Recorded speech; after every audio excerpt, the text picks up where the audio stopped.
opportunity, ensuring that India moves from being a consumer of global technology cycles to becoming a sharper of the world's next intelligence and connectivity frontier. To kick off the discussion, I would like to invite Mr. Ashok Kumar, Deputy Director General, Department of Telecommunication, Government of India, to deliver a keynote address.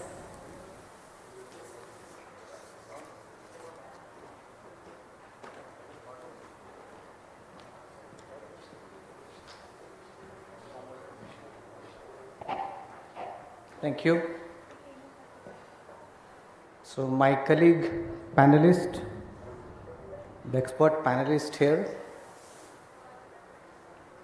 distinguished dignitaries in the hall, and other participants gathered here. So it's my privilege to deliver the keynote address before such a gathering. So although the hall is like empty, but I suppose many of our participants are online. The theme of this session, AI at the core, 6G at the edge, captures the transformative journey which we have started now. So let me go back slightly back in the history. When we rolled out 2G, 3G and 4G, the vision was to connect we human beings, and as technology progressed, we started connecting machines and objects through innovations like NB-IoT, as all of us know. Although they were not part of the original vision, and we can say that those were evolutions, extensions, and maybe we can also call that as afterthought. When the work on 5G started at ITU way back in 2012, if you recall, after 3 years of deliberations with all the state 190 plus countries and also the sector members like industry, academia. So ITU released a 5G framework, they call it IMT 2020, and for the first time the usage scenario, the 3 usage scenario envisioned by ITU included support for massive connectivity of objects and machines, and also the applications which required very, very low latency. So what we should say that for the first time technology was designed, it was not an afterthought, even for machines, not only for we humans but also for the machines. As we know that the 5G journey started with 3GPP release 15, and that was also delivered in 3 parts, right? Just to start early, so they had 3 parts of releases of release 15, and then every 1.5 years or 2 years we have the next evolution of the 5G technology. And when we reach to release 18, and that is also called 5G advanced, so basically AI, artificial intelligence, began to be integrated as part of the network functions or to solve some of the network functions requirement. So again, this was some sort of a afterthought, right? Because we started, our vision was not the native integration of AI into the 5G system, but as technology evolved, we started doing that, perhaps the precursor of the 6G. The shift now which we are seeing in 6G, the story is different. If you look at the ITU framework for 6G, which was released 2 years back, so that has got 6 usage scenarios. They have envisioned 6 usage scenarios. And one of the usage scenario is integrated artificial intelligence and communications. So now the artificial intelligence is part of the initial thought itself, and more important, along with those 6 usage scenarios, what ITU conceived is the 4 overarching principles the key design principle we can say. And one of the design principle, if you read, is ubiquitous intelligence. So when we say ubiquitous intelligence, what we mean is that every element of our end-to-end 6G system, be it the user equipment, or be it the radio, or be it core, or be it applications, everyone will use AI embedded natively into the system. So the earlier generations, if you talk about connected humans and objects or machines, 6G will actually correct the intelligence as it is envisioned in the ITU document, and of course 3GPP has started working on all those aspects. So this is a kind of a historic opportunity for we in India, particularly for our ecosystem, that is our MSME, startup, academia, and everyone. So it's an opportunity not only to like participate in the standard so that our technology, our innovations becomes part of the standard, but also to build our own end-to-end 6G technology stack. So what are the different government efforts? Since I come from a government, Department of Telecom, so I would also like to touch upon what are different efforts the government is trying to do to create a robust ecosystem of 6G research and innovations. Of course, government alone cannot do everything, but whatever effort we are trying. So one of the important aspect is about whatever technology we are trying to develop, right? Whatever IP we are trying to create, if that enters into the standard, 3GPP standard itself, it's good for us that we are shaping the standards. The India is also we started doing such activities from 5G onwards. Before that, we were not at all participating in the 6G, telecom technologies standard making. So to support our startup, etc. onto this. So if a startup company want to say participate in 3GPP standards, that company has to be member of first our SDO, TSDSI, and also individual members of 3GPP, and that's a cost, right? So at DOT, we are supporting TSDSI so that our startups can be member of TSDSI and 3GPP at a very, very low cost of 10,000, not 5 lakh, 6 lakh, and they can participate. So that's, it's a continuous thing which we trying and doing. In addition to that, as we know that unless we do our own kind of a research and technology development, even before the standard starts building up and then take it to the standard. So to support that activity, we had come out with a scheme called 6G Accelerated Research Program. So that was floated, I think 2 years back. And we have selected 100 plus 6G related projects in different area. That includes terahertz technology, artificial intelligence, machine learning, semantic communications, and every aspect of sensing, every aspect of the vision of the 6G, and those projects are progressing, and we are trying to help them also participate into the standard. In addition to that, we have also supported some 6G related test bed, like terahertz test bed and one AOC test bed, which is doing very good work as of now. In addition to that, there are many other programs which are sort of in progress. For example, recently we worked with ANRF, wherein we are trying to come out with a scheme wherein we are trying to build end-to-end system based on release 18 and evolve it to release 19, 20 and 21. As you know that release 21 would be the first release of 60.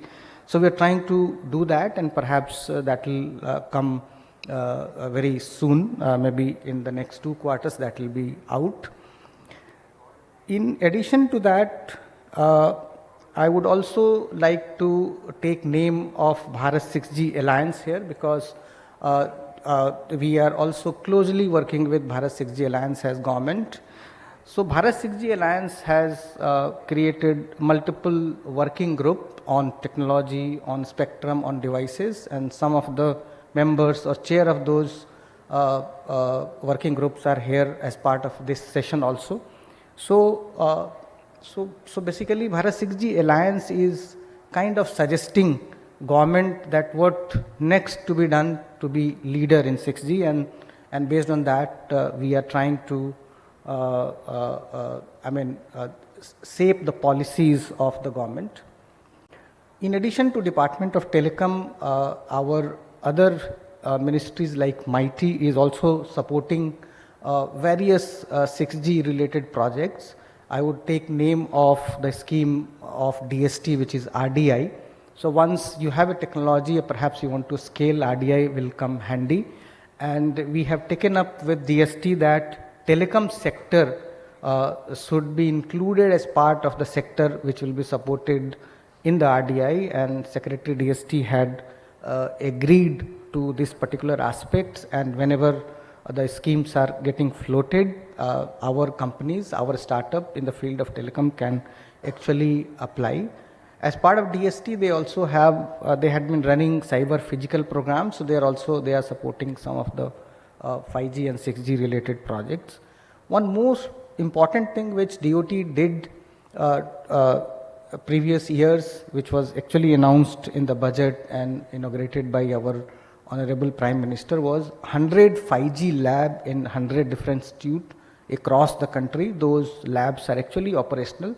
So those are some of the points where actually 6G research has also started, because once you have good knowledge of 5G and if you are able to develop use cases or 5G network elements itself, perhaps you are ready to do something on 6G. And so my request to industry here, those who are online, that please adopt 1 or 2 5G lab and try to work with them, that what more can be done in the technology area. With this, I want to conclude my address by inviting the esteemed panelists to deliberate and provide further suggestions to not only the government but also to the industry, MSME and startup and academia on the way forward on this exciting direction. So I wish the session a great success. Thank you. Jai Hind.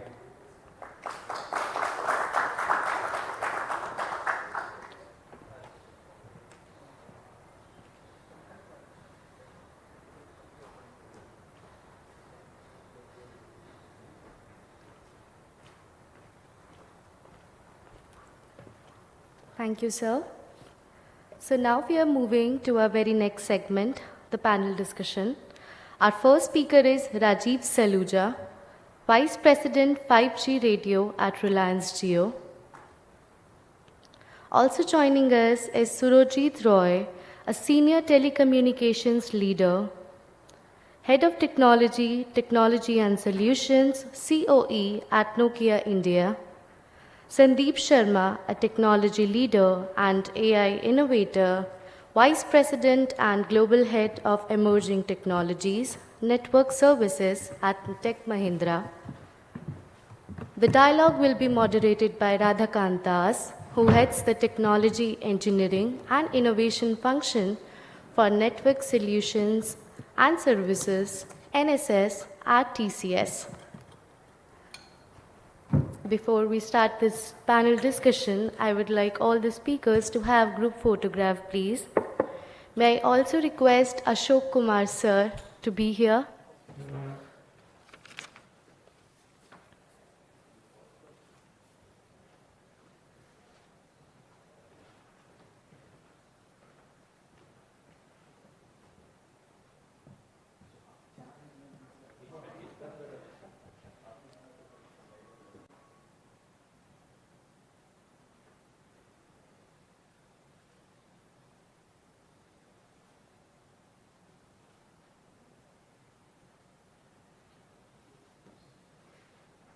Thank you, sir.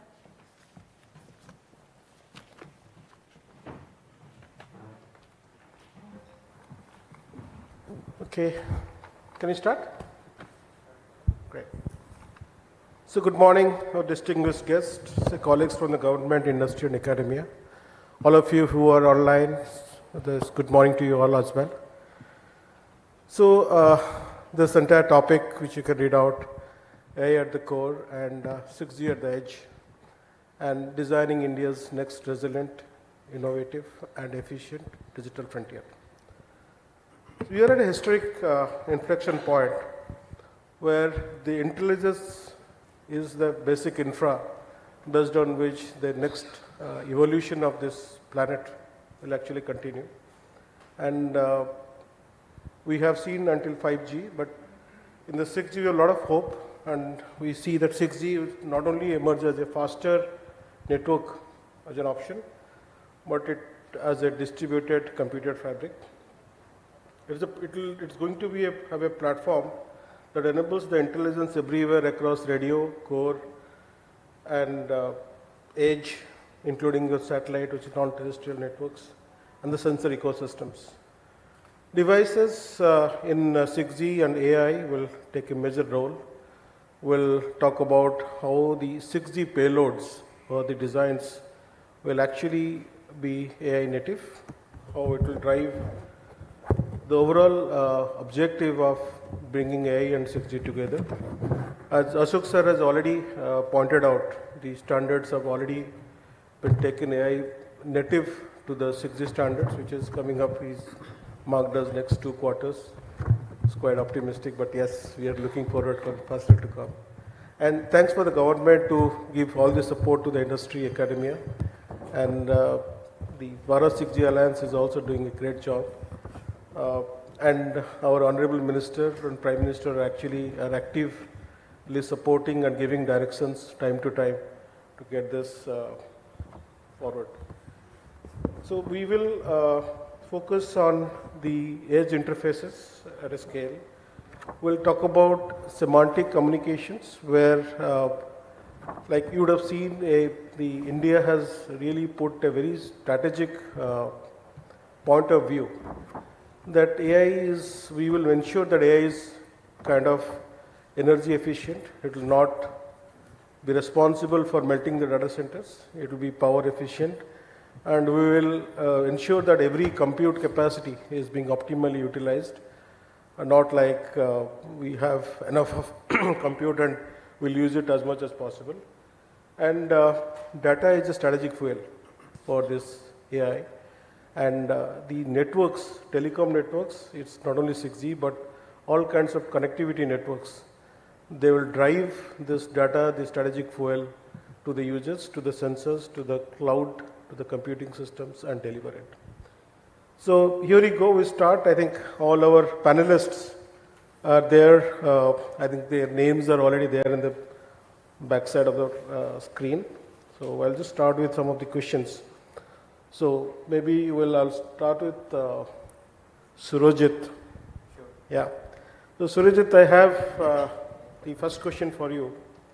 In the context of 6G vision, where networks are expected to reason, self-organize, and optimize across the ecosystem, run, core, edge, and of course, when you say edge, it includes devices and the sensors. How do you see AI is transforming the RAN for the 6G in the day one? You may throw some light on that, please. Yeah, sure. So I think we can talk about it in few steps. For example, first one is on the devices. So we have many form factor of devices coming up. We already have smart glasses launched. We had this AR, VR glasses earlier where we could not see outside, but then now we have glasses which look more like the normal glasses we wear, but those are having this AI functionalities, right? You can do many work in the background and nobody would know that you are actually looking at something else while you are talking to a person. So I think from the device perspective, the intelligence is being built up in the devices. Handsets, there was a talk that maybe all these smart glasses and wearables will take away the handset, but then I guess these handsets are going to stay for a while. I don't know till when, but at least for the next 4 or 5 years, those are going to stay. And we will also have lots of variables, right? And maybe some, body patches as well, which can sense your heart rate. So as a person, as a user, I see that we'll be having multiple devices going forward, not only one device. We'll have handset, we'll have smart glasses, we'll have wearables, right? And this all will be having AI-enabled, capabilities. But because of the form factor, these devices might not be able to do all the inferencing tasks on their own. So which means that there will be some inferencing help needed from the data centers, whether it is centralized or edge data centers. So which means, there will be lots of traffic requirements towards the network, especially in the uplink. Okay, Surajit, if you would like to expand it a little further, the inferencing is now tiered or distributed, that's what you're mentioning. So what percentage, maybe you can take an average application, will be there residing in the devices or sensor side? What percentage in the RAN, what percentage in the core of the network premises, and what will go to the cloud? Yeah, I think we don't have those exact numbers, but I think if I look at the data traffic as such, the WAN traffic, so it's going to grow maybe 6 to 9 times from now till 2033. There's a projection we have from Nokia Bell Labs, and out of the total traffic in 2033, almost 30% will be AI driven, right? So 30% traffic will be AI driven. It can be direct AI, which can be slightly lesser, but the indirect AI, where once you use any application, it drives you towards some other application, and that increases your data. Maybe so right now we're in the 5% of the AI traffic. It will go to 30%. 30%. In next 3 years? Not 3 years. I think the projection is by 2033, around 2033. Okay. So it might get to 30%. Right now, the AI is getting embedded to all our life faster than we had thought about. Right. So any of you would like to address this thing? Like how much of inferencing would you like to see from the in the edge itself? Like for example, of course, cloud has to do large part of it. Yeah, on that, what I can comment, maybe Sandeep and Rajiv can also add. So first thing is, it really depends on the use case. Physical AI use cases like autonomous vehicles, robots. I think autonomous vehicles are definitely picking up in US and China. But if I look at India, I think it's going to take some time. Because we don't follow rules, we have a bad habit of driving, I think the AI models have to tune to understand how the drivers drive in India, right? So I think autonomous vehicles will take some time, but those are the use cases: autonomous vehicles, industrial robots, maybe robotic surgeries, where you need much lower latencies. Those are the ones where the inferencing might be needed at the edge. But I think for normal consumers and normal use cases, we can still manage with the inferencing at the central location, right? Okay. But the main problem is having a centralized data center, establishing that is a problem, because I think the power consumption and the power requirements, site infrastructure, those are a major challenge, and that's why we see a trend that the data centers are gradually moving towards the edge. Maybe not driven by only the use cases, but maybe driven by the infrastructure. Yeah, a lot of a heavy dose of this data center related concerns were there for last 4 days in the summit. So Rajiv, if I can come to you. So question for you is, are you witnessing a shift from telcos as a connectivity providers to intelligence utilities, and how does your organizations plan to deliver intelligence at the lowest cost? Right, so in the past decade, like Ashok sir also mentioned, was about democratizing the connectivity, right? Today, more than 99% of India's population is connected with high-speed broadband, right? The next decade is going to be about how can we democratize intelligence. So how can the last citizen of India have the strongest intelligence ecosystem built? That is the whole objective towards which we are working. And like our chairman said yesterday, you cannot rent intelligence. We cannot, as India, we cannot afford to rent intelligence. We need to build it, we need to scale it. And the complete infrastructure that we are building up from connectivity to the cloud, to the edge, and then the intelligence ecosystem on top. So just to add to what your previous question, we believe that most of the simple agentic and inferencing workloads will get handled at the edge. Yep. And only the multi-step, multi-agent complex workflows, those are the ones which will get handled at the central location. But our whole focus is how can we create an ecosystem, an end-to-end ecosystem which can ensure all pervasive and an affordable intelligence to every citizen of this country. That's the whole focus. Thank you. So Rajiv, so what you're actually referring to is if we distribute the inferences and the processing across, so the power requirement will get distributed, and also we will not have a lot of concentration of power consumption and the data centers itself. It's a good thought. So maybe Sandeep will just come to you. How do you see AI and 6G anchor use cases can deliver the ROI within the next, let's say, 1.5 years from the India's priority sectors such as BFSI, manufacturing, healthcare, mobility, and how do you put the metrics as a success? Yeah, I think fairly good question, honestly speaking. And if you look at AI and 6G are two parallel things. They are going to merge, but as on today, we see a lot of AI traffic is getting generated. Maybe it's 6G or 5G or maybe on wireline. And the pattern is also evolving drastically, the type of AI traffic that is earning. So till now, till 2G, 3G, 4G, we thought of only voice and data is the actual traffic for which network should be defined. But going further, depending on different type of use cases, different latencies, use case need, network has to be defined for 3 parallel dimensions, which is latency. Latency is there today in the network, but we didn't take much of attention because most of the use cases are not latency sensitive. The other thing is coverage. Coverage is equally important. Reason being, the uplink sensitivity of the traffic is getting more and more relevant in the AI type of traffic. And finally, one thing that we all should be aware of, that token economy is something which drive all the use cases. How much token you are going to consume, at what pace, at what latency, drives many of the use cases, efficiency or not. So if we bifurcate it from the industry to industry perspective, if you look at the industries which are more sensitive to delay, are maybe the robotic surgery, the hospital industry, and maybe the floor machines where robots are taking all the production control.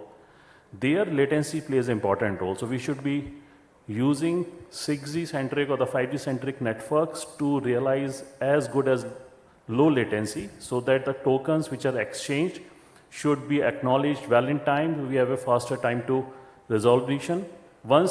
And even we have observed that even if you reduce 10 to 20% of latency, the efficiency improves drastically. So it's no more a network KPI, it's a productivity KPI for those use cases. If you talk about the coverage perspective, AI is going to be more uplink heavy, more bursty, and we need persistent traffic around it. Requests will keep on coming in. And that persistence in uplink will only be achieved if you have a good, reliable coverage. And the scenarios like when you have to do a lot of tracking of the assets, a lot of monitoring of the assets, you need to have certain use cases realized on that. Those are the immediate use cases that industry will look at. And finally, all these AI specific things will only scale when you have some national framework around it. You have certain national sandboxes around it. So whatever is coming into the ecosystem, it's well tested across a diverse set of vendors, diverse set of ecosystem players, because use cases for AI may not be related to the one use cases which we have seen so far. So these 3 dimensions we should look at, and once we look at the economics of the token, then coming back to the question that you asked to Surajit, where the inference should happen, I think it's not about only the where, but at what cost. Yeah. So that define how the inferencing traffic will shape up. Totally agree with you. Again, taking back to what Ashok sir started as a keynote, maybe the 5G labs, which is trying to upgrade to 6G labs, and of course there are AI labs that are coming into it. He has also urged some of the industries to take over or adopt a couple of these labs. I think what you are suggesting as a part of sandbox on the applications, they are already happening. I think more the Department of Telecom and GOI should be working on that part. Okay, Surajit will come back to you again. Let's say for next 4 years until 2020, 2030, how do you see the evolution path, Surajit? And starting from the devices, use cases, traffic growth, and how do you see the impact of AI dated from the networks? One is tokens. A number of tokens will start using the KPI, which Sandeep has already mentioned about. So, what's your opinion on it? Yeah, I think we touched upon it, I think, but just to be more specific about it, so the uplink traffic is going to see a significant increase. So currently we see a downlink to uplink ratio of maybe 10:1 or 12:1. I don't know the exact number, but that's the range we're talking about. But with this AI applications, we are predicting that this pattern will change to maybe 4:1, 4 in the downlink and 1 in the uplink. So what it means is that you need much higher data rates in the uplink. Today the networks are sort of not built for that. So which means there will be lots of enhancements required in the network. This can come a bit from the 5G advanced, and then more enhancement will come when we go to 6G. There will be lots of improvement on the spectral efficiency in the uplink, and then using AI in the RAN, right? We can improve the coverage. I'll give you some example how that can be done. So for example, the communication between the transmitter and receiver, it involves the signal received, the interference, the noise floor, right, and the scheduling. And there is lots of data, huge amount of data which is involved there. So I think with AI using the deep learning algorithms, we can create some logics which can help optimize this entire communication.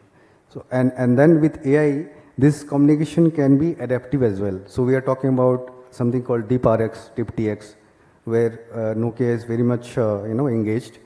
And we have done some initial proof of concepts.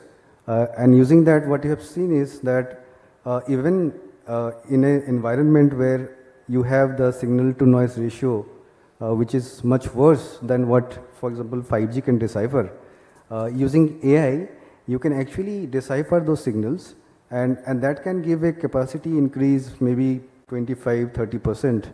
And what you can also do is you can have higher order modulation supported. So this is going to increase the capacity of the network. And then, as I mentioned, the multitude of devices which will require lots of low latency use cases, much higher capacity. We are talking about minimum 400 megahertz of bandwidth when we are talking about 6G. So today 5G networks are primarily running with say 100 megahertz typical bandwidth. We are talking about 400 megahertz of bandwidth which might be required, and we are talking about 5 times spectral efficiency. So which means 5 into 4, you are talking about 20 times more capacity coming out from 6G networks.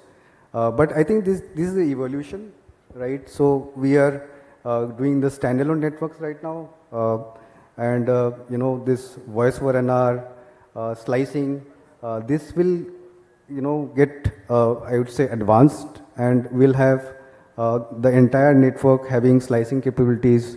Voice will transform to voice over NR, and then gradually you go towards 6G, where you will be building the networks which are more AI native. A interesting point you brought in, Surajit. So what you mentioned is it's very interesting. I didn't think about it earlier. You were saying even a single digit SINR, I can extract more information. Right. Actually, we are going to improve Saran's principle. That's a good aspect, right? So, exactly. And also, one thing if you can just throw on, the tokens are smaller packets. You just have instructions or some questions. why it should increase the uplink burst? Ideally, it should not. There are a lot of popular talks like it is going to the 6Gs or the AI is going to reverse the traffic pattern, but why? Just tokens, right? So I think it depends on because you have to send the contextual information, right? For example, you're standing somewhere and you want to send a 360-degree view of where you are, and you want to send it to the inferencing application so that it can help you, understand whatever question you have. So I think that contextual information, sending it upwards, right? It will take lots of data requirement, and primarily we are not doing it today. That's the main reason, because and this type of tasks will increase, and that's going to increase the uplink requirement. Raj, you want to add something to this? The only thing which I wanted to add on the uplink side was that there are going to be multimodal agents. So right now the traffic that we see is which consumer initiates, right? But when the agents and then on top multimodal agents who are orchestrating end-to-end workflows, when they start initiating the traffic, that's when the uplink also. You will have multiple A to A traffic. Okay. Yep. Good. Sandeep, for the next question for you. So there are a lot of AI 6G pilots are happening. I think whatever the organizations we have seen in last 4 days of AI Impact Summit, a lot of them are there. And what specific coordination mechanisms or co-creation models do you think we all should work together as industry, academia, government to ensure that these pilots, they align to the standards? They just don't build on the silos while 6G standard is maybe 2 quarters or maybe a couple of more quarters away. So how we put the standardization as a perspective which can be adopted in later stage, and also safety guardrails. A lot of safety issues will come. The more we are excited about how great things can happen, also the more of the things are exposed. And we have seen the GOC, what it's doing and how things are really getting into out of control. And so any AI maybe outcome-based AI native deployments, if you just can throw some light on that. Frankly speaking, your question is so long, I'm not sure how long should be the answer. I'll make it easy for you. First one is the prototypes. I got it, just kidding. So I think if you look at the perspective, many good things are being done in the country. Yeah. There are many good organizations, as we heard in the keynote that there's a Bharat 6G Alliance, there's a TSDA as well. So a lot of coordination is already in place. The problem is with the pilot and the scale gap is not a technology gap. It's basically a gap of how we put things together in the frameworks which are scalable and referenceable as well. So as I mentioned in my previous response that we need to have some national frameworks around AI native architectures. Once that is in place, I think the quicker thing can be done is that let's align the fundamental, what type of use case are being driven and how the data needs to flow around it. Other part is that India as a consumer, we have a huge amount of data across the industries. And data is like bread and butter for AI. There's no AI if there's no data. But the data today is either siloed within the industries. If you look at a sector, they don't combine the data together. So a national framework of putting the data together, creating national exchanges where data can come in and people or organizations are allowed to train the data, train the models with the data. And we can have certain models which are more industry specific. And that plethora of variation of data, putting it together gives a very useful reference of creating frameworks which can be referenced or replicated, not only in India, globally as well. And certain organizations are already in place to take care of that. I think more and more efforts are needed. Thirdly, if you look at more and more the safety guardrails, I think we need to have certain framework in place, how the AI is audited, monitored within the telecom network as well. We can't allow some model to take a change of any parameter in live traffic if we can't audit it. So certain maybe policy frameworks for intervention, if certain models are changing in network parameter, how and why they are changing, certain explanatory needs to be brought in. And it can't be done in isolation. Reason being, if you do it in isolation, again, there's no clarity will come in.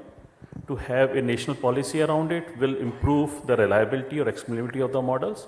Hence, people will come together rather than creating a differentiation of another layer of security that may encompass certain things that should be known to the larger audience. And certain things that we all should do as an industry that let's contribute more and more in these forums which government has started, like Bharat 6G Alliance. I am part of the 6G use case group, work very closely with Ashokji, and I think many things are already in place. We drafted certain white papers which could be referenced around AI, what type of implication it will bring into the network, and we collaborate well with the 5G 100 labs as well. The things that they have done already, we should encourage them to take these things to the next level. Certain things could be referenced, certain things could be evolved. Not everything may be done right, but there's an opportunity to do everything right in 6G in terms of coordination, in terms of national referenceable frameworks. Good.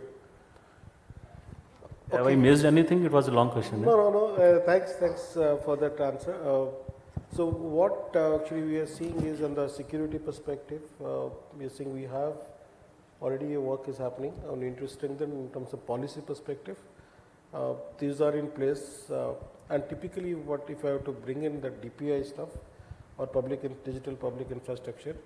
So you had a lot of learning from all these sectors and how to deal with it, even in the telcos, even in all the industry sectors, how to keep that as security, how that particular data which is not been seen in the telco ecosystems, but still we are all responsible to deal with that. I think with the AI coming in, maybe some way we need to understand the DPI of DPI. Yeah. And just to add here, you brought a very good point. I think whenever I give a reference, the importance of open ecosystem, interoperable ecosystem, I always give an example of UPI. UPI wouldn't have been a success if we have not promoted the open ecosystem around it. I think same mindset is needed in the AI era. Good. Thanks. So Rajiv, I have the next question for you. How does the AI native telco change the way enterprises consume technology, and what are the new value pools that will emerge out of it? I think it's a very good question. Sandeep brought out a very important aspect of latency, right? And the second was on the uplink. So first of all, 6G is the solution to both the problems, right? Enterprises in particular will benefit a lot from the advent of and the confluence of 6G and AI. So there are three major drivers of value pools which enterprises can derive from 6G and AI. The first would be demand analysis. So they will be able to analyze what kind of demand is coming. Today, their entire data is limited to the research that they do, right? But with the new data streams flowing in, they will be able to understand what new services can they provide to their customers, and how can they embed intelligence into those new services that they are able to deliver, right? The second important value pool which enterprise would be able to deliver is the workflow automation. So today, a lot of work which is manual will get automated. They will be able to orchestrate end-to-end workflows, and humans will go up the value chain. That is the second important value which enterprises can derive from the confluence of 6G and AI. The third most important part which enterprises can derive out of 6G and AI is how can they make their end-to-end processes, how can they make their end-to-end security frameworks more robust. And till now, whenever we used to speak about digitization of enterprises, it used to stop at ERP implementations or basic business process automation.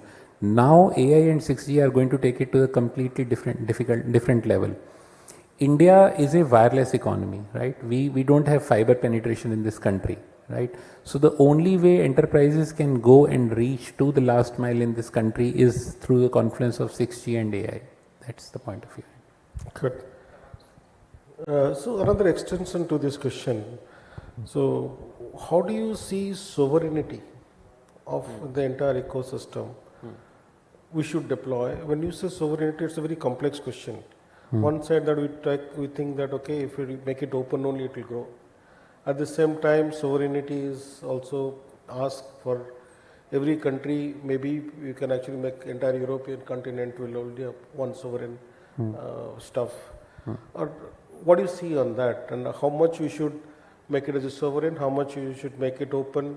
What is your viewpoint on this? See, this token economy in which we are going to go in the next 5 to 7 years, so sovereignty is going to be a token sovereignty, right? In my point of view, it will be very important for us to build our own intelligence and then deploy and scale it. We cannot be dependent on the world to deliver the intelligence to us, because that will simply be too expensive for us to handle, right?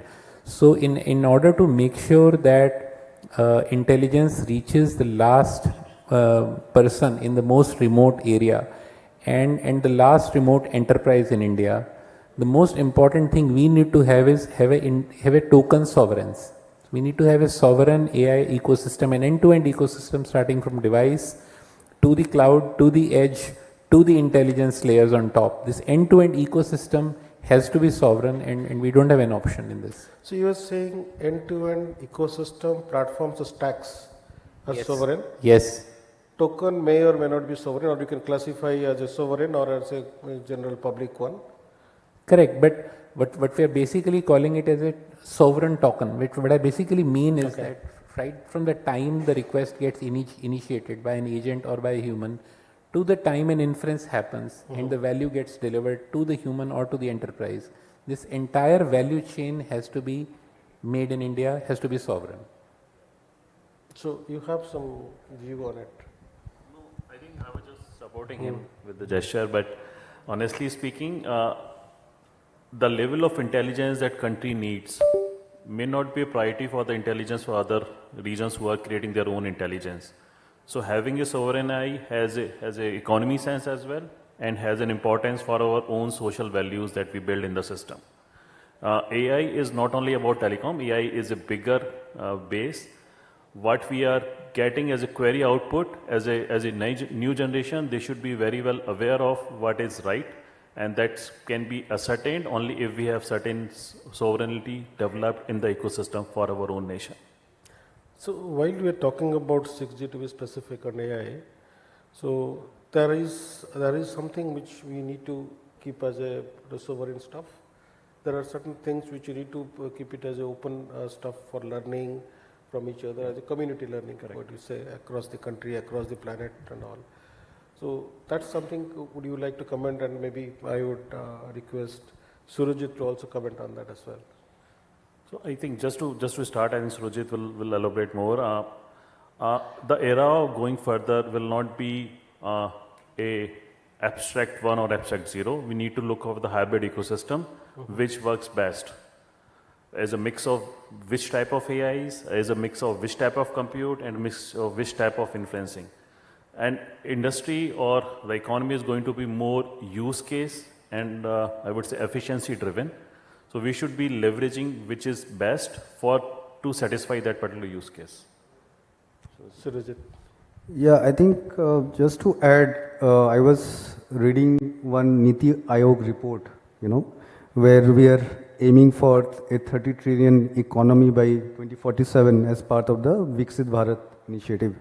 So out there it was very much mentioned that there are approximately 490 million informal users, workers. So for example, all these carpenters, drivers, so they are the informal users and they are not yet equipped with all the applications which might enhance their productivity.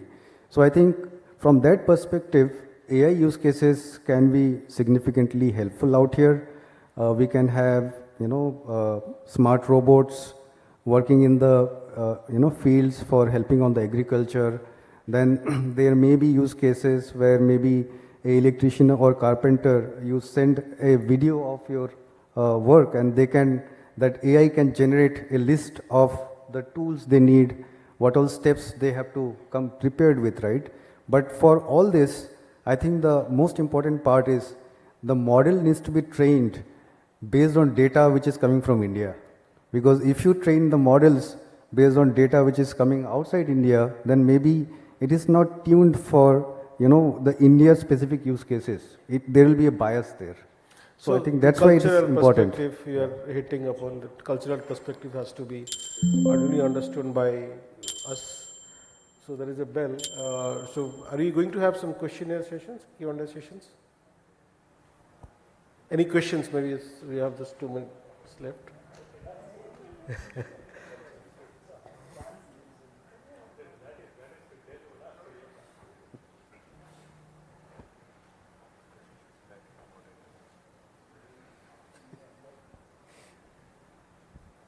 Can you hear? Okay. Yeah, we can. Yeah. In fact, I had a lot of questions, but okay. So let me first. My question would be around interoperability. So in mobile world, we see that whatever user equipment you buy from the market, it works on all the operators, right? When we are moving towards having AI related applications, we see there is some problem. So I was looking at Meta glasses they were exhibiting. So basically the Meta glass being coming out in the market will only work with the Meta. So should we not think of creating some API sort of architecture wherein a product created by one user side should work in different applications? It should work with Google, it should work with geo applications sort of. That's the first question which I have.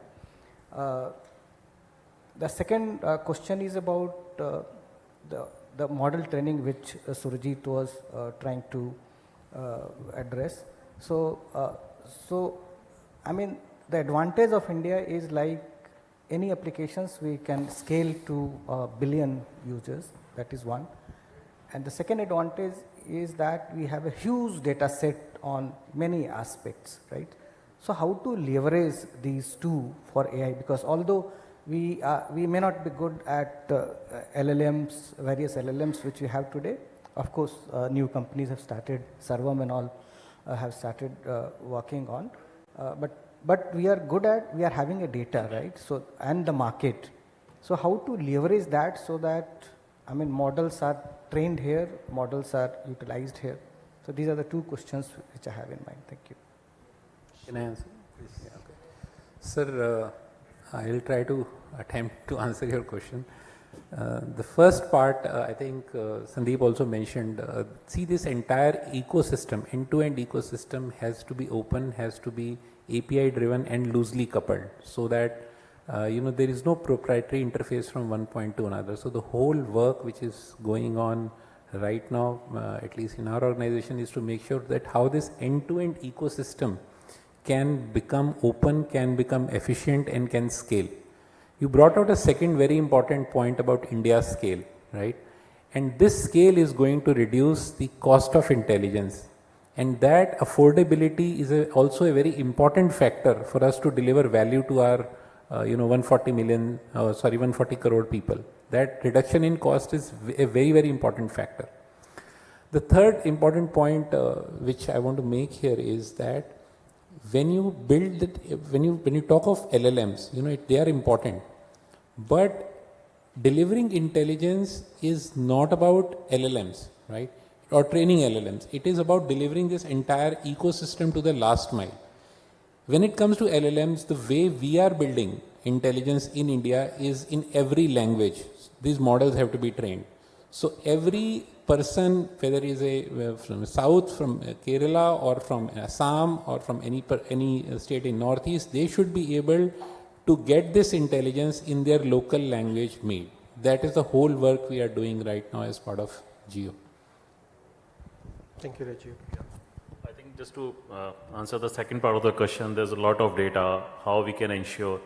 I think a framework of having is centralized data exchanges and centralized training exchanges, where enterprise can port their data with a certain anonymization so that no confidential data passed out, but industries can come and train the models specific with the data which is available from the enterprises or from the end users within India. But I think central exchange mechanisms need to be placed. So just to add, I think democratizing the AI is also very important. it should be accessible to everybody at much lower cost. And I think in that direction, putting GPUs at cell towers can be one way of doing it, because what you can do is when the network is not very busy and the resources are free, those resources can be given to the users to train their models or do some inferencing functions, because those resources are there, right, every site. So that can be one way of helping on this direction, in my view. So you have another question. All right. Morning. My name is Sidhu. I'm from AT&T. One quick question. Now that Rajiv is also here, see, across the world, telecom companies are realizing that not having a network API exchange and then monetizing that is becoming a problem for many of the large enterprise customer use cases. For example, if a bank wants to understand their customer behavior, customers have got multiple networks, so they don't get the visibility, right? So with Vonage, I think Jio and Airtel have also joined hands last year. On the US side, some work is happening, but I wanted to understand how much of this monetization of the network API-centric economy is materializing from India's standpoint. I know Jio covers almost, 40-50% of the overall population in India, so you might throw some light, and then anybody else on the technology side. I'll try to answer this quickly because the time is up and we can take this discussion offline. But see, we are committed to an open AI ecosystem to drive value. And like I said, enterprise value cannot be delivered unless the end-to-end ecosystem is open and connected. I think ringing the bell, but I'll take this discussion offline with you. Thank you, sir. Thank you. So we have time's up. Any other questions, or we can wind up now?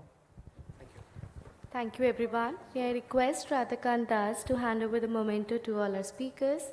May I also request Ashok sir to please come on stage and kindly collect your memento.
Thank you so much, sir.